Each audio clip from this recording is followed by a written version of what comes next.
get results is your slogan, and you're a results-oriented training center. Maybe you can explain.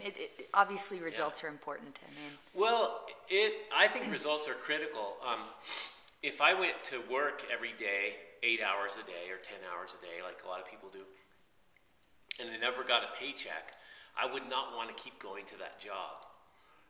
And a lot of people are deceived into thinking that exercise doesn't produce results, or that they don't have the genetics for it, or that, oh, it's just going to take you another month or whatever. You know, if you design the program right and you train hard, you're going to get results, and they're going to be measurable within a very short amount of time. And so what that does is it throws the responsibility back on the programmer or the coach to actually make a program that works. You know, because if I put you on the same program as a guy that wants to get a 350-pound bench press, or a guy that wants to climb 513, I'm disserving everybody that's working out. All three of you are getting a bad program.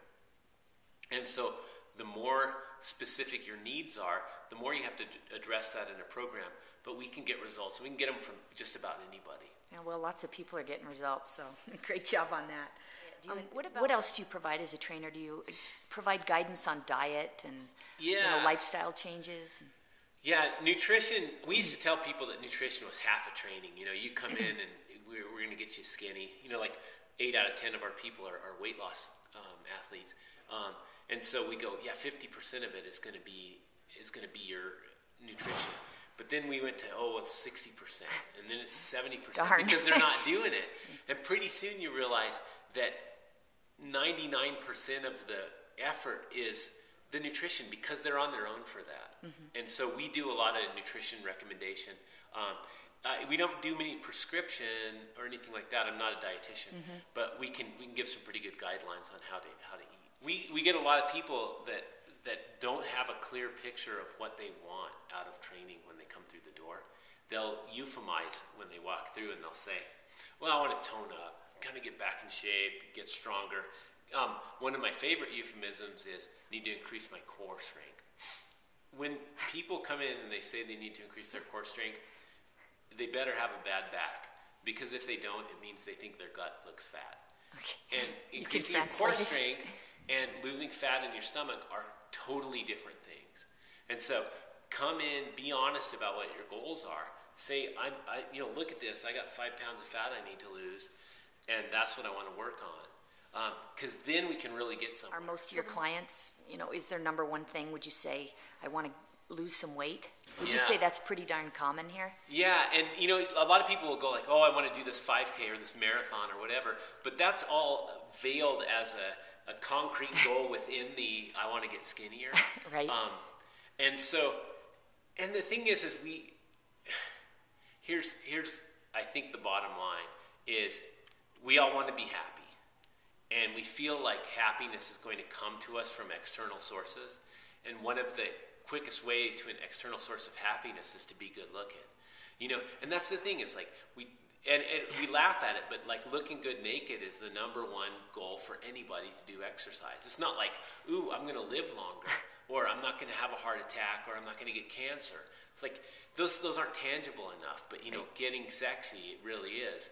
And so even our hardest core athletes like the way their bodies look when they're fit. So it's just a fact. I mean, yeah, it's a very special person that is secure enough that they don't really care how their body looks. Right. What is one of the biggest challenges for your athletes? To keep them motivated. Yeah. How do you keep them motivated? Well, it's hard. Motivation comes from within, and so you can't give somebody motivation. You can't motivate them. You can only provide them tools to self-motivate. And the biggest challenge is keeping people on task throughout an entire training phase. A lot of our training phases will be 2, 3, 4 months long, and staying focused for that long is really challenging. And so we keep referring to goals, talking about long-term improvements, revisiting nutrition and things like that, trying to talk beyond the workout. Because, I get to see you like 45 to 60 minutes a couple of times a week, and that's it. That's really my only contact with you as an athlete. And so we've got to make sure that everything else is on track. You know, because for that 45 to 60 minutes, your program is perfect. It's the other, you know, I don't even know, 300 some hours a week. Where I'm on my own. Yeah, where you can, you know, the train can go off the tracks. And so that's the really important part, is making sure that the athlete understands that sleep and rest and watching TV and eating and everything else all plays into the success or the failure of the training program. To hammer too hard on the value of training, other than that it works.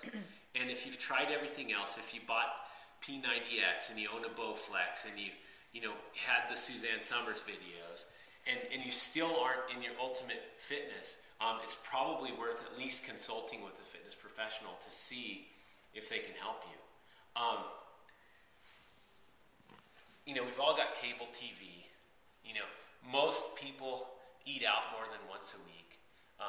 Sometimes people are driving big old trucks around. There's a whole bunch of things you can do to reprioritize your expenditure of money.